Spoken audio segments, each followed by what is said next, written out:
우리는 지난 시간까지 호세아서를 계속해서 묵상해 오고 있습니다. 특별히 지난 시간 우리는 호세아 7장을 통하여서 치료의 하나님 여호와 라파, 치료의 하나님께서 이스라엘 백성들의 모든 병든 부분을 들춰내시는 것을 보았습니다. 하나님의 진단이죠. 이스라엘 백성들을 진단해 보니 그들은 영적으로 타락하였고 도덕적으로나 또 윤리적으로 또 종교적으로 또 정치적으로 매우 그 부패가 심각했습니다. 하나님께서 이처럼 이스라엘 백성들의 그 병든 부분을 하나님께서 진단하신 이유는 우리 6장 1절의 말씀으로 한번 넘어가 볼까요? 6장 1절의 말씀 같이 읽어봅니다. 시작. 오라 우리가 여호와께로 돌아가자. 여호와께서 우리를 찢으셨으나 도로 낫게 하실 것이요 우리를 치셨으나 싸매어 주실 것임이라. 7장 1절요. 시작.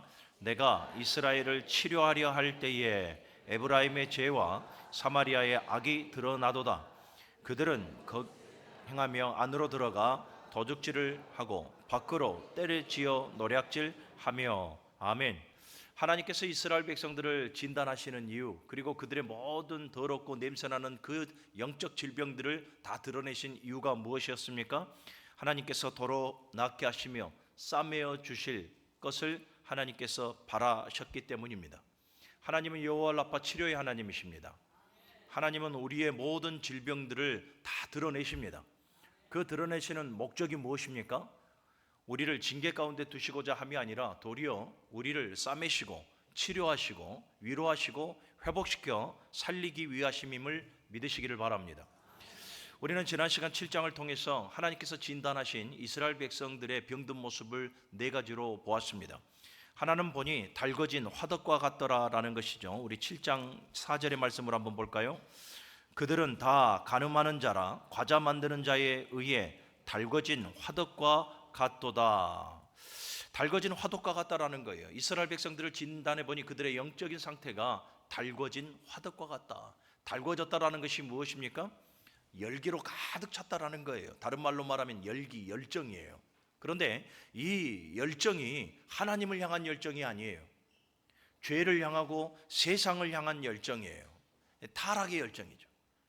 죄와 세상을 향한 이 타락의 열정이 가득했더라라는 거예요. 달궈진 화덕처럼 말입니다. 그리고 또 두 번째 보니까 8절의 말씀, 7장 8절의 말씀을 보면 죄송합니다.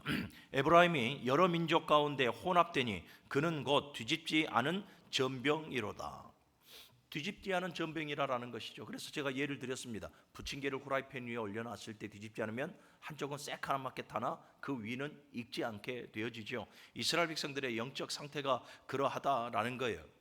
세상 일에 또 죄를 범하는 일에는 새카맣게 타들어가도록 열심을 내고 있으나 하나님을 알아가는 일, 하나님을 향하는 이 신앙의 삶에는 설익은 반죽처럼 익지 않는, 성숙되지 않는 모습을 보이고 있더라라는 거예요.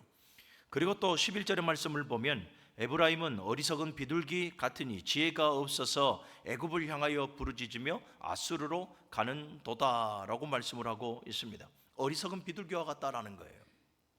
지금의 현실, 지금 이 북이스라엘이 처한 이 답답한 이 현실을 바라보면서 이스라엘은 당연히 하나님을 붙들어야 되고 하나님께 시선을 향해야 하는데 그들의 시선은 애굽을 향해 있고 아수르로 가고 있더라라는 거예요. 어리석은 비둘기, 그러니까 겉보기에는 여러분 비둘기는 무엇을 상징합니까? 거룩함을 상징하고 평화를 상징하지 않습니까? 그런데 평화스럽다, 거룩하다라는 그 수식어를 빼버리고 어리석다라고 말을 하고 있죠. 그러니까 먼 발치에 덫은 보지 못하고 지금 자신들의 눈에 있는 그 먹이만을 졸졸졸 쫓아가니 결국은 덫에 걸릴 수밖에 없다. 아수르에 의해서 멸망당할 것을 하나님께서 말씀을 하고 있는 거예요. 그리고 또 16절의 말씀을 보면 그들은 돌아오나 높으신 자에게 돌아오지 아니하니 속이는 화살과 같다라고 말씀을 해요. 속이는 화살. 여러분, 이 화살은 시위를 떠나버리면 어디를 향해서만 가야 됩니까? 관역을 향해서, 목적지를 향해서 가야 된다라는 거예요. 하나님께서 이스라엘 백성들을 택하신 이유가 무엇이었습니까? 제사장과 같은 나라, 제사장과 같은 나라. 그래서 이 나라를 통해서 열방이 복을 받기 위하여 하나님께서 그들을 택하여 불러주셨거든요. 그리고 쏘셨단 말이에요. 그러면 목적지를 향해서, 그 관역을 향해서 훌륭하게 날아가야 되는데 그러하지 못하다라는 것이죠. 목적지를 향해서 부합한 삶을 살아가지 못하고 있는 그 이스라엘의 병든 모습을 하나님께서 말씀하고 있더라라는 거예요. 자, 그런데 더 큰 문제가 무엇입니까?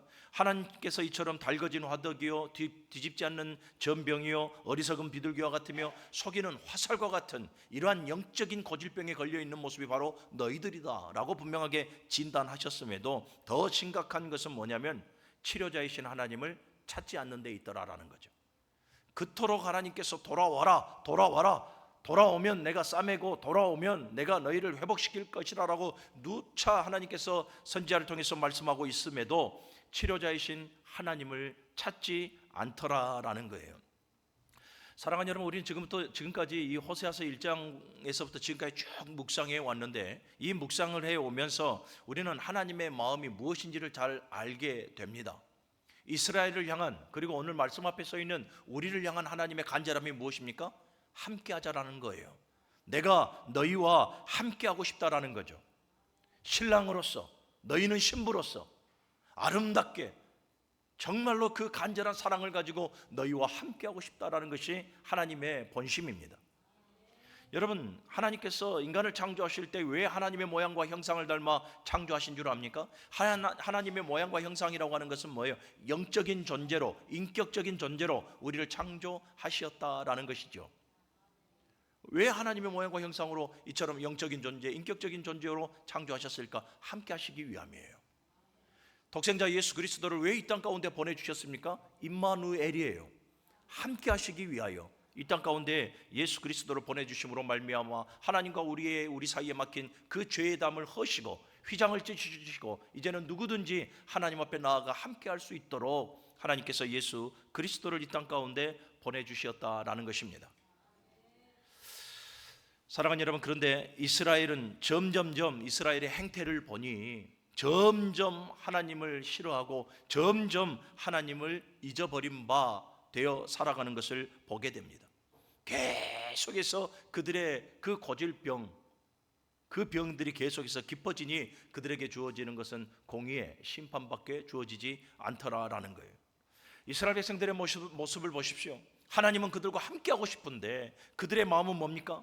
하나님 없어도 되는 삶, 하나님의 은혜를 거부하고 막상 살아보니 하나님은 언약 백성이요 율법을 주고 성막을 주고 성전을 주며 하나님과 함께하기를 원하는 그러한 제스처를 계속해서 보내지만 이스라엘 백성들 막상 살아보니 하나님 없어도 특별히 문제가 보여지지 않습니다.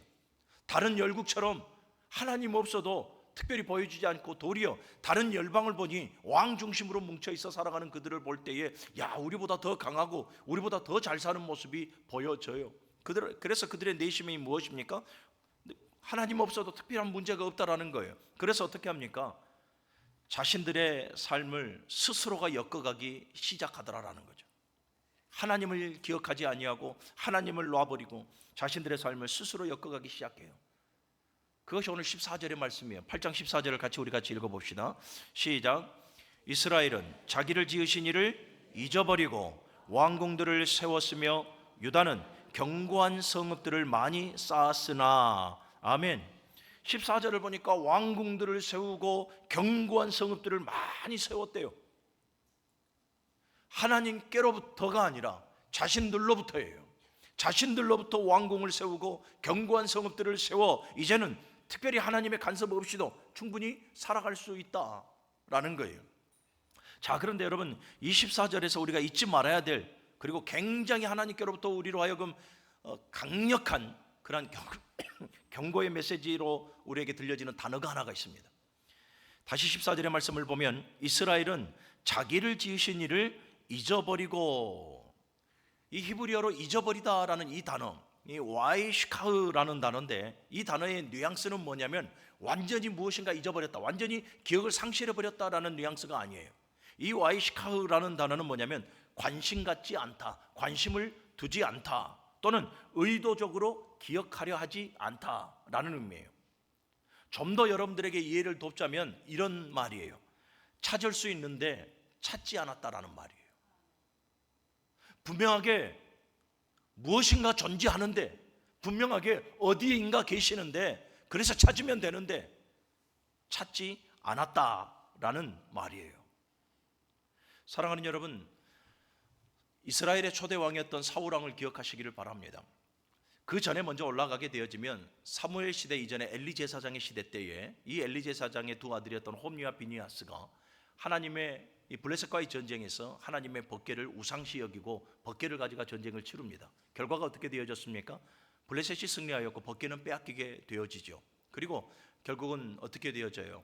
이 아스돗의 다곤의 신전에 바쳐지는 수모를 당하지 않습니까? 그리고 나중에 하나님의 능력으로 말미암아서 이 사무엘 시대에 하나님의 법궤가 돌아오는데 어디로 돌아오냐면 기럇 여아림의 이 아비나답의 집에 하나님의 법궤가 안치가 되어져요.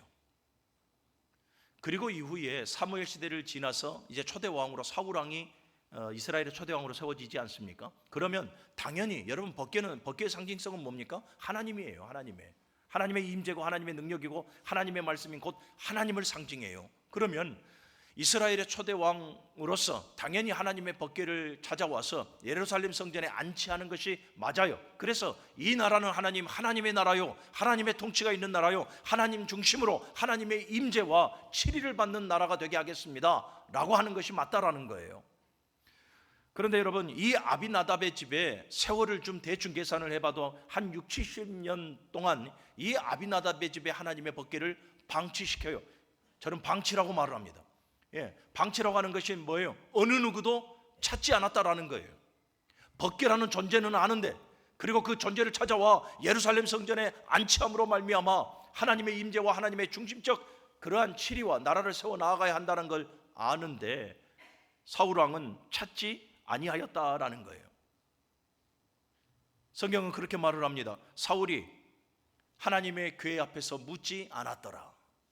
하나님의 궤 앞에서 묻지 않았다라는 것은 하나님의 법궤를 찾지 않았다, 곧 하나님을 찾지 않았다라는 거예요. 자, 그렇다면 왜 오늘 본문에 나오는 이스라엘의 초대 왕이었던 사울 왕은 하나님께 무관심하였고 왜 하나님을 기억하기를 싫어했고 왜 하나님을 찾지 않은 것일까? 두 가지 이유로 말을 해볼 수 있어요. 하나는 뭐냐면 간섭받기 싫은 거예요. 여러분, 간섭받기 싫다라는 것은 율법의 제약을 받기 싫다라는 거예요. 율법의 제약을 받자니 내 마음대로 살지 못하거든. 내 뜻대로 펼쳐나갈 수가 없거든요. 그러다 보니까 율법 안에만 들어오면 세상 것 놔버려야 될 것 많고 세상 것 포기해야 될 것 많고 잃어버려야 될 것 되게 많아요. 그래서 하나님의 율법을 제약받는다라고 생각을 해요. 그러니 그 간섭받기 싫어하는 거죠. 그리고 또 하나는 뭐냐면 사람이 너무 똑똑해져 버렸다라는 거예요. 여러분, 이 똑똑해져 버렸다는 이 단어를 잘 한번 생각해 보십시오. 자주 좀 써먹으려고 해요. 사람이 똑똑해져 버렸어요. 그러다 보니까 여러분, 하나님의 말씀보다, 곧 율법인 하나님의 말씀보다 자기의 소견에 옳은 대로 살아가는 것이 너무나 편한 것 같아. 내가 지금 살아가고 있는 이 상황 가운데에 하나님의 말씀보다 내가 알고 있는 지론들, 내가 알고 있는 논리, 내가 알고 있는 방법이 더 이 문제를 해결할 수 있을 것 같아. 무슨 말입니까? 자기의 소견에 옳은 대로 사는 것이 더 낫다라는 거예요. 하나님의 말씀보다. 이 두 가지 이유예요. 말씀에 간섭받기 싫어하는 것이고 또 하나는 뭐냐면 너무나 똑똑해져 버렸어요. 이것을 교만이라 성경은 말하는 거죠. 그 결과가 어떻게 되어집니까? 하나님을 잊어버렸던 그 결과가 7장 16절을 보면 이 애굽의 조롱거리가 되어져 버리고 14절 오늘 본문을 마지막 절을 보니까 내가 그 성읍들에 불을 보내어 그 성들을 삼키게 하리라. 멸망의 길이죠. 그리고 이후에 이제 9장에서부터 우리가 다음 주에 배울 이 9장에서부터 보면 하나님께서 이스라엘을 향해서 무엇을 합니까? 이제 심판을 선포하십니다. 우리 9장 1절 위에 있는 소제를 한번 같이 읽어볼까요? 소제입니다. 시작. 형벌의 날, 보응의 날. 그렇습니다. 하나님을 잊어버리고 하나님의 간섭을 받기 싫어하며 살아갔던 이 교만한 이스라엘 백성들, 그들에게 놓여 있는 것은 형벌의 날이고 이제 보응의 날밖에 주어지지 않았다라는 거예요. 오늘 우리는 호세아 8장을 보면서 이 호세아 8장은 북이스라엘이 멸망하기 바로 직전 이스라엘 백성들의 영적인 그 상태를 하나님께서 진단하고 있으니 그 영적인 상태가 고스란히 그리고 적나라하게 드러나고 있습니다. 이스라엘의 모습을 보니 겉으로는 아무 문제 없어 보여요. 누가 보더라도 하나님의 언약 백성이고, 왜요? 제사드리니까, 절기를 찾으니까, 율법을 붙들고 있으니까 겉으로는 아무런 문제 없이 보입니다마는, 그러나 실제로는 하나님을 잃어버린 백성이었다라는 거예요. 하나님을 찾는 것을 부담으로 여겨서 그들의 삶 속에 살짝 하나님을 잊고 살아가는 이스라엘 백성들. 오늘 본문으로 돌아가서 이 8장에서 보여지는 하나님을 잃어버린 이스라엘 백성들의 그 상태, 그 특징을 몇 가지로 한번 더 보려고 합니다. 이스라엘 백성들, 하나님을 잃어버린 이스라엘 백성들의 특징을 보니까 하나님을 안다라고 말하지만 실질적으로 완전히 영적인 무지 가운데 살아가는 것을 보게 되어지죠. 하나님을 안다라고 말을 하는데 영적인 무지와 함께 하나님을 떠나 살아가는 그들의 행태가 적나라하게 보여져요. 우리 1절과 3절의 말씀을 같이 한번 읽어봅시다. 1절에서부터 시작.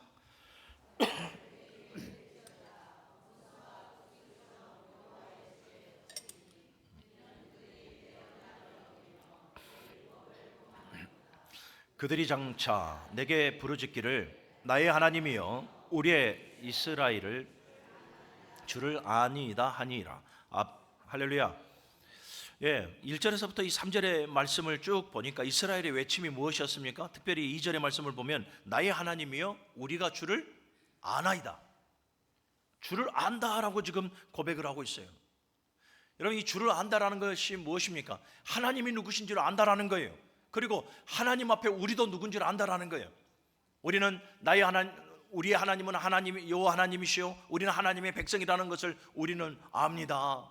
우리는 하나님의 언약 백성이고 택한 백성이고, 그로 말미암아서 우리가 하나님 앞에 제사하는 것도 알고, 제사의 방법도 알고, 제사의 제물도 알며, 제사의 절기도 알고, 하나님의 율법도 다 압니다. 하나님에 대해서 우리가 모르는 게 없습니다. 다 압니다. 이렇게 지금 고백하고 있어요. 그런데 하나님은 그들의 그 고백을 인정하지 않습니다. 너희가 다 아는 것 같아도 너희가 영적인 무지 가운데 살아가며 나를 떠나가는 백성이다. 너희가 나를 안다면 나를 떠나지 아니할 것인데 너희가 나를 모르니 나를 잊어버린 바 되어졌다라고 하나님께서 말씀하죠. 왜 하나님께서 그들의 고백을 인정하지 아니하고 계십니까? 1절에서부터 우리가 3절을 봤잖아요. 특별히 1절의 말씀을 제가 보면 나팔을 내 입에 댈지어다 원수가 독수리처럼 여호와의 집에 덮치리니 이는 그들이 내 언약을 어기며 내 율법을 범함이로다. 하나님을 안다라고 말하는 이스라엘 백성들이 언약을 버렸대요. 여러분, 언약이라고 하는 것이 뭐예요? 나는 내 하나님이 되고 너는 내 백성이 되리라. 자격 없는 이스라엘 백성들을 택하셔서 당신의 백성 삼으시고 이것을 언약으로 세우셨던 하나님, 지금 이 언약을 어겼다라는 것은 이스라엘 백성들이 그 언약을 파기하였다라는 거예요. 그 하나님과의 관계를 파기하였다라는 거예요. 그리고 또 보니까 내 율법을 범함이라. 율법이라고 하는 것이 뭡니까? 언약 백성으로서의 삶의 원리예요. 하나님의 백성으로서의 거룩한 삶의 원리. 그런데 그 삶을 순종하지 아니함으로 말미암아 버렸다, 어겼다라는 것입니다. 그리고 3절의 말씀을 보십시오. 3절의 말씀을 보면 이스라엘이 이미 선을 버렸으니 원수가 그를 따를 것이라. 선을 버렸다라는 거예요. 사랑하는 여러분, 선이라고 하는 것은 토부, 좋은 것, 선한 것을 말하는 것입니다. 그러니 하나님께서 이스라엘을 살리시고자 하시는 모든 선한 일, 그들을 구원하시고 그들을 하나님의 백성 되게 하기 위하여 하나님께서 열심으로 그들을 붙드셨는데 그들을 만들어 가시는 거죠. 모든 것에 합력하여 선을 이루시는 분 아니겠습니까? 그런데 지금 이스라엘 백성들이 어떻게 한다라는 것입니까? 선을 버렸다 하는 것은 하나님께서 나를 만들어가는 것을 거부하였다. 무엇으로요? 율법으로, 하나님의 말씀으로. 하나님의 말씀으로 이스라엘 백성들이 정말로 참 하나님의 언약 백성됨을 만들어 가시는 것을 이스라엘 백성들이 싫어했고 거부했다라는 거예요. 다른 말로 말하면 하나님의 방법대로, 하나님의 뜻대로 살기 싫다라는 거죠. 사랑하는 여러분, 성경에서 하나님을 안다라고 하는 것은 단순히 하나님에 대한 정보를 안다라는 개념이 아닙니다. 하나님에 대한 정보를 안다라는 것, 여러분, 이 지식은 세상 사람들도 더 많이 가지고 있어요. 오히려 저와 여러분들보다 절간에 계시는 분들이나 세상에 살아가고 있는 모든 지식층들에서 성경에 대한, 곧 하나님에 대한 정보, 이 지식은 우리보다 더 훨씬 더 우월할 수 있습니다. 그래서 하나님에 대해서 안다라고 말할 때는 이 지식을 말하는 것이 아니라 야다예요. 야다. 관계 속에서 하나님을 알아간다라는 거죠. 그럼 그 관계 속에서 하나님을 알아가려면 어떻게 합니까? 나를 만들어 가시는 하나님의 말씀을 붙들어야 되는 거예요. 율법의 말씀을 순종하고 이 말씀 속에서 나를 향한 하나님의 의도가 무엇인지, 그리고 나를 어떻게 세워가시고 만들어 가시는지를 깨달아 알아가게 되어지는 거예요. 예수님도 말씀하시기를 너희가 나를 사랑한다면 제발 나의 계명을 지키라라고 말씀을 해요. 사랑하는 여러분, 하나님을 안다라고 말하면서도 하나님의 말씀을 거부하고 순종하지 않는다면 하나님을 아는 것이 아닙니다. 삶의 중요한 결정을 내릴 때에 하나님보다 자신의 뜻을, 자신의 방법을 앞세우고 있지는 않는가, 우리의 삶을 한번 정말 돌아봐야 합니다. 그리고 오늘 말씀 앞에 서 있는 우리 모든 성도 여러분, 말씀으로 나를 만드시고 세워가는 하나님의 열심을 보십시오. 그리고 말씀 앞에 나를 맡기십시오. 하나님을 잃어버린 이스라엘 백성들 두 번째 특징을 보니 아까 잠깐 서두에 말씀을 드렸어요. 너무 똑똑해져 버렸다라는 거예요. 너무 똑똑해져 버렸다라는 거예요. 너무 똑똑하니까 하나님께 묻지 아니하고 자신의 방법을 늘 택하여 살아가니 사사기에서는 이를 자기의 소견에 오른 대로라 라고 말을 하는 거죠. 우리 4절의 말씀을 같이 한번 읽어볼까요? 4절입니다. 시작. 그들이 왕을 세웠으나 내게서 난 것이 아니며 그들이 지도자들을 세웠으나 내가 모르는 바이며 그들이 또 그 은금으로 자기를 위하여 우상을 만들었나니 결국 파괴되고 말 것이라. 아멘. 하나님께서 지금 4절에 보니까 하나님께서 말씀하시기를 그들이 왕을 세웠으나 나로 말미암지 않고예요. 그들이 지도자를 세웠으나 나로 말미암지 않고예요. 여러분, 이게 무슨 말입니까? 이스라엘 백성들이 하나님께 뜻을 구하지 않고 뜻을 묻지 하지 않고 똑똑한 자기를 의지했다라는 거예요. 그래서 하나님께 묻지 아니하고 왕을 세웠고 하나님께 묻지 않고 지도자를 세워 정치를 펼쳐 나아갔으며 이제는 더 나아가서 은과 금으로 자기가 섬기는 대상마저도 자신들의 손으로 만들어 버렸다라는 거예요. 특별히 이 우상 숭배는 하나님을 예배한다 하면서도 자기 방식으로 하나님을 섬기는 매우 인본적이고 매우 타락한 그런 대표적인 모습이기도 하더라라는 거예요. 사랑하는 여러분, 신앙생활에 있어서 우리는 영적인 전쟁이란 말하죠. 신앙생활에 있어서 최대의 적은 뭐라 생각합니까? 대부분 보면 그냥 이미지화 시켜서 말씀드려보자면 뿔 달린 마귀라고 생각할 겁니다. 마귀는 여러분 예수께서 이미 그 머리를 밟아 깨뜨리셨습니다. 할렐루야. 신앙생활에 있어서 이 영적인 전쟁에 있어서 최대의 적이고 가장 위험한 것은 사랑하는 여러분, 하나님을 자기 방식대로 믿고 자기 방식대로 예배하는 데에 있습니다. 우리는 하나님을 믿기는 믿는데 오늘 이 자리에 나와서 예배하기는 하는데 사랑 여러분, 가장 위험한 것이 뭐냐면 하나님을 자기 방식대로 믿고 자기 방식대로 예배한다라는 것. 이것이 여러분 가장 큰 위험함입니다. 여로보암을 보시기를 바랍니다. 이스라엘 하나님께서 10지파를 여로보암에게 주심으로 말미암아 사실 그에게도 복을 주신 것이죠. 말씀을 지켜 행하면 하나님께서 그에게 복을 주신다라고 했는데 여로보암을 보시기를 바랍니다. 여로보암은 하나님께서 지정하신 곳에서 예배하지 않습니다. 예루살렘이죠. 예루살렘에서 예배하지 아니하고 하나님께서 지정하신 절기를 지키지 아니하며 하나님께서 세우신 이 제사장을 통해서 곧 하나님의 방법으로 하나님께 나와 제사하지 않습니다. 10지파가 다 예루살렘으로 가서 예배하게 되어지면 무엇이 흔들립니까? 자신의 기득권이 흔들려 버려요. 그래서 베델과 이 단에 산당을 지어놓고 제사장을 아무나 세워서 자기들 쉽게 절기를 만들어 하나님 앞에 제사하며 나아갑니다. 무엇입니까? 편애주의, 편리주의, 인본주의예요.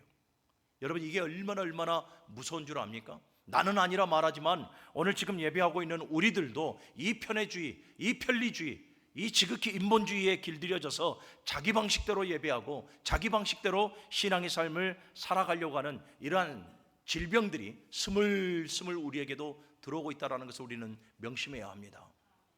사랑하는 여러분, 예배는 하나님의 방식대로 드려야 합니다. 오늘날 보십시오. 많은 성도들이 이 편의주의, 이 편리주의에 길들여져서 이제는 뭐 하십니까? 뭐 하고 있습니까? 방에서 꼼짝도 안 해요. 그래서 그냥 리모컨 하나로 예배를 하려고 합니다. 예배라고 하는 것이 무엇입니까? 하나님의 임재를 경험하는 거예요. 물론 몸이 불편하고 아파서 할 수 없이 집에서라도 예배를 드리고자 하는 그 간절함으로 예배하는 성도들이 있죠. 하나님 그 마음의 중심을 보시니 아십니다. 그런데 여러분, 예배라고 하는 것은 하나님께서 세우시고 지정하는 이곳에 나와 하나님의 임재를 경험하고 하나님의 방법대로 영과 진리로 예배하는 것, 그것이 여러분 하나님께서 기뻐하시는 예배입니다. 그런데 많은 사람들이 그러하지 않아요. 편의주의에 길들여져 있어요. 코로나 때 우리는 더 이 편의주의에 길들여져 버린 것 같습니다. 그러나 이제는 우리는 그 자리를 박차고 나와야 될 줄로 믿습니다. 사랑하는 여러분, 여러분의 방식대로 하나님을 섬기지 마십시오. 여러분의 방식대로 하나님께 예배하지 마십시오. 여러분의 신앙의 열심이 믿음이 아닐 수도 있습니다.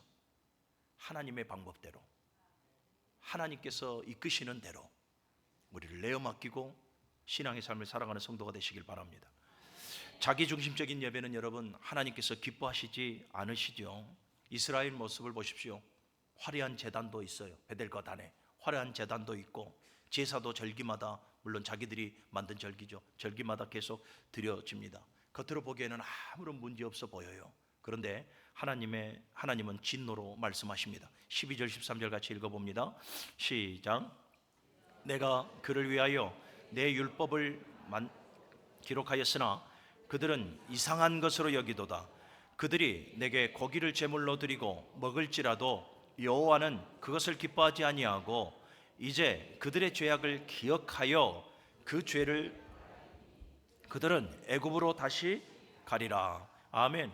하나님 앞에 제사하는데 화려한 제단을 꾸며서 매 절기마다 계속 제사를 드리는데 오히려 하나님은 진노하십니다. 12절을 보니까 내가 그를 위하여 내 율법을 10,000가지로 기록하였으나 그들은 이상한 것으로 여겼다. 자르라는 것인데 다른 것, 상관없는 것, 우리와는 다르고 우리와 상관없는 것으로 여기고 있어요. 그들이 내게 고기를 제물로 드리고 먹을지라도 그것을 기뻐하지 아니하신다. 사랑하는 여러분, 내 삶을 나의 절대적 주권자이신 하나님 앞에 내어 맡기십시오. 내 삶이라 해서 내 방법대로 살아가지 말고 하나님께 모든 것을 내어 맡기고 하나님의 뜻대로 살아가십시오. 세 번째로, 하나님을 잃어버린 이스라엘 백성들의 또 하나의 특징이 있습니다. 또 하나의 특징이 보니까 하나님 앞에 심은 것들이 온통 헛된 것들이더라라는 거예요. 7절의 말씀을 돌아가서 한번 다시 읽어봅시다. 시작. 그들이 바람을 심고 광풍을 거둘 것이라. 심은 것이 줄기가 없으며 이삭은 열매를 맺지 못할 것이요 혹시 맺을지라도 이방 사람이 삼키리라. 아멘. 사랑하는 여러분, 성도가 하나님 앞에 심고 살아가야 될 것은 무엇입니까? 하나님께서 기뻐하시는 것들이에요. 사랑의 열매, 성령의 열매, 순종의 열매, 하나님께서 원하시는 것들을 심고 그 원하시는 것들을 심어 그 원하시는 것들이 열매 맺을 때까지 때로는 우리가 눈물 흘리며 그 과정을 지난다 할지라도 하나님께서 원하시는 것을 심고 하나님께서 원하시는 것을 거둬야죠. 그런데 이스라엘 백성들 보니까 바람을 심고 광풍을 얻었다라고 말씀을 하고 있습니다. 바람의 의미가 뭡니까? 공허함이에요. 헛된 것을 말하는 거예요. 하나님 앞에 헛된 것들을 심었다. 죄죠. 죄예요. 이스라엘 백성들이 하나님 앞에 심은 것이 무엇입니까? 불순종이죠. 교만이죠. 우상을 하나님 앞에 심었습니다. 하나님을 잊어버리고 다른 나라를 의지합니다. 온통 하나님께서 기뻐하시지 않는 그 공허한 제목들을 하나님 앞에 심어요. 그리고 어떤 것을 거두게 되어집니까? 그들이 바람을 심고 광풍을 거둘 것이라. 광풍의 의미는 하나님의 진노, 하나님의 심판입니다. 결국은 하나님께서 기뻐하시지 않는 것들로 심으니 하나님께서 그들에게 진노를 쏟아 부으시고 심판케 하시더라라는 거예요. 갈라디아서 6장을 보면 사도 바울이 같은 원리로 말을 하죠. 사람이 무엇으로 심든지 그대로 거두리라. 사랑하는 여러분, 주님은 분명하게 말씀하셨습니다. 마지막 날에 무엇을 보아 우리의 믿음을 알 수 있다고요? 열매예요, 열매. 그 열매는 우리가 심는 대로 나옵니다. 사랑하는 여러분, 우리가 그날에 주님 앞에 섰을 때에 우리는 돌아봐야 되는 거죠. 무엇을 심었는지. 그런데 그때는 늦어요. 지금 하루하루, 지금 모든 순간순간이 우리에게 주신 하나님께서 우리에게 주신 선한 기회라는 것을 명심하시고, 사랑하는 여러분, 우리는 하나님께서 기뻐하시는 것들로 심어야 합니다. 말씀을 정리할게요. 14절은 오늘 8장 14절은 이 8장의 결론적 부분입니다. 결론적 부분에 이렇게 말을 합니다. 이스라엘은 자기를 지으신 이를 잊어버렸다. 이것이 이스라엘 백성들의 가장 심각한 고질병입니다. 그리고 가장 큰 죄입니다. 사랑하는 여러분, 하나님을 잊어버리면 모든 것을 잊어버립니다. 아무리 내가 세상 가운데 근자탑을 쌓아 살아간다 할지라도 하나님을 잊어버리면 모든 것을 잊어버려요. 믿으시기를 바랍니다. 중요한 것이 있습니다. 이처럼 하나님께서 7장 1절에 이스라엘을 치료하시기 위하여 이스라엘을 진단하셨지 않습니까? 그리고 모든 썩은 냄새나는 질병들을 다 드러내셨습니다. 그러면 이제 뭐 해야 됩니까? 하나님 앞에 정직하게 회개하여 돌아오는 것, 그것이 환자인 이스라엘 백성들의 모습이어야 합니다. 그런데 이스라엘 백성들의 모습을 보니까 하나님 앞에 돌아오지 않습니다. 하나님 앞에 돌아오지 않아 결국은 하나님께로부터 징계, 심판을 받을 수밖에 없어요. 이 말씀을 하고 말씀을 좀 정리할까 하는데요, 저는 이번 한 주간 정말 힘든 한 주간을 살아왔습니다. 거진 30여 년의 목회를 쭉 하면서 아마 손 꼽는 그런 한 주간이었던 것 같습니다.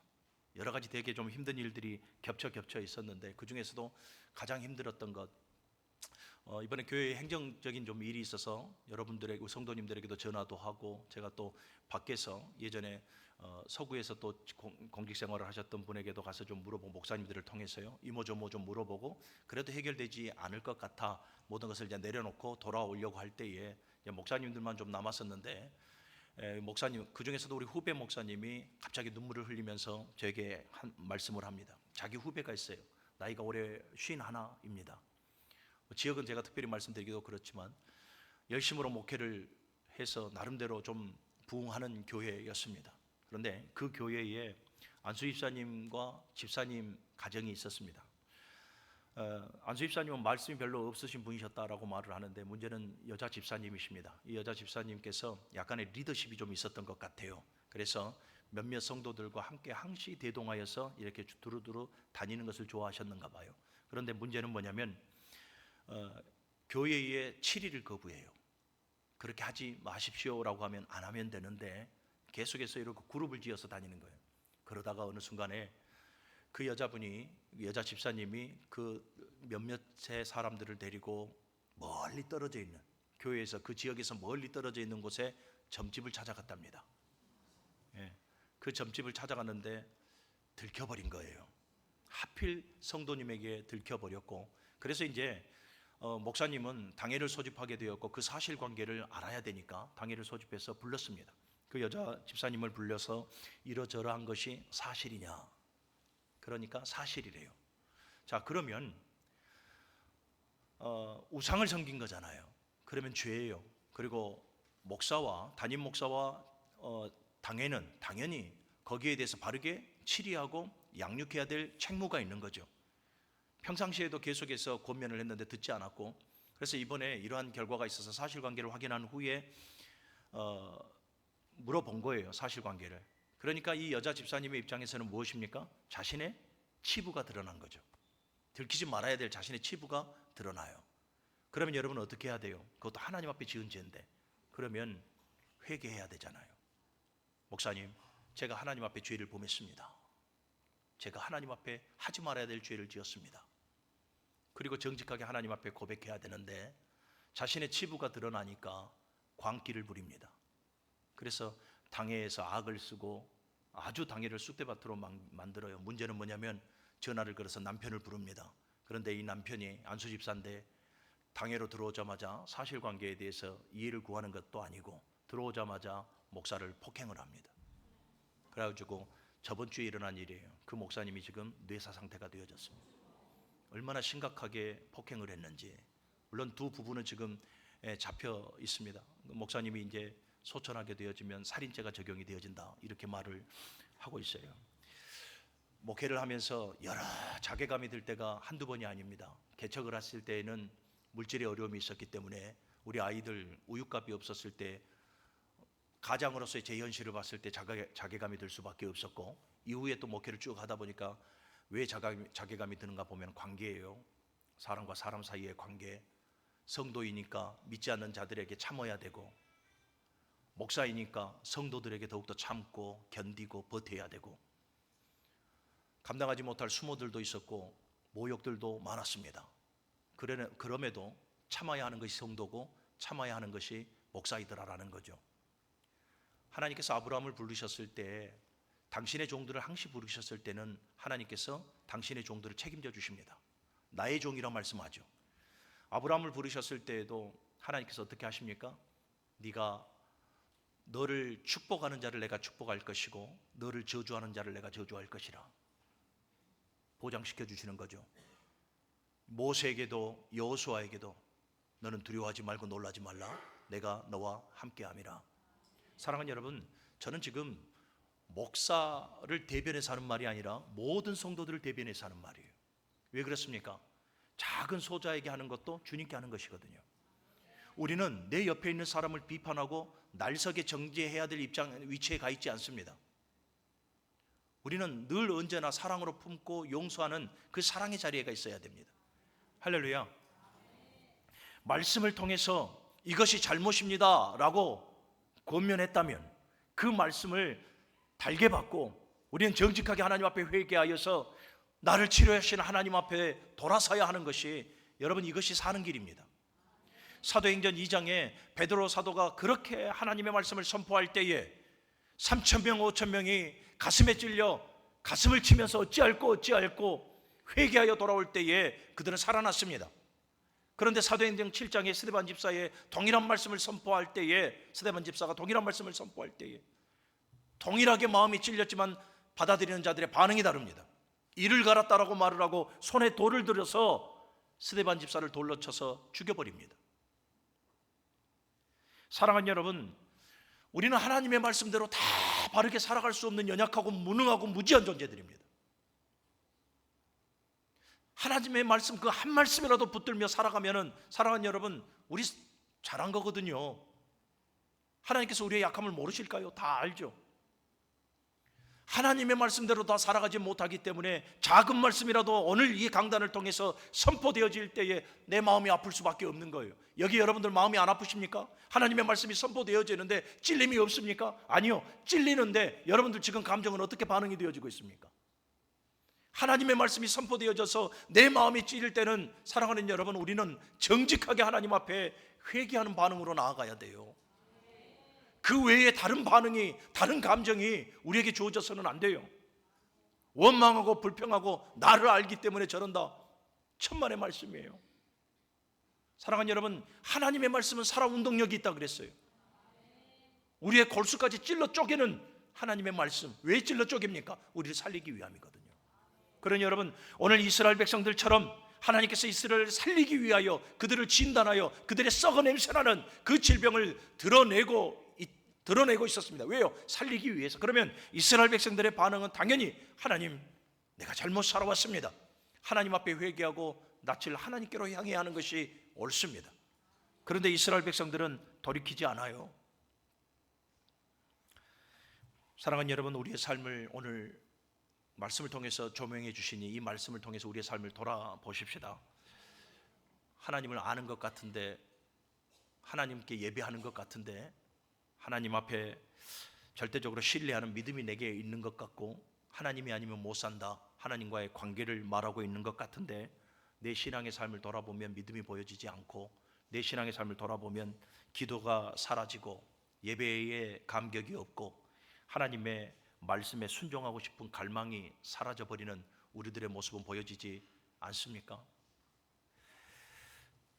교회에 나와서 열심으로 봉사하고 수고하고 직분에 걸맞는 삶을 살아가고는 있는데 신앙적 기쁨이 주어지지 않는다. 이 말씀만 하고 말씀을 정리할게요. 사랑하는 여러분, 하나님께서 가장 원하시는 것은 우리들의 신앙의 열심, 우리들의 신앙의 활동이 아닙니다. 하나님은 우리를 원하십니다. 우리들의 열심, 우리들의 활동 하지 말라라는 건 아니지만 여러분, 이것을 원하시는 것이 아니라 로마서 11장 1절에 말씀한 것처럼 너희들의 몸을 하나님께서 기뻐하시는 거룩한 산 제물의 삶을 살아가라. 하나님은 우리의 열심과 우리의 신앙의 활동도 눈여겨보시지만 하나님께서 원하시는 것은 나예요. 내가 하나님 앞에 제물되어 살아가는 그 삶, 하나님은 그 삶을 원하시는 거거든. 하나님을 잃으면 모든 것을 잃어버립니다.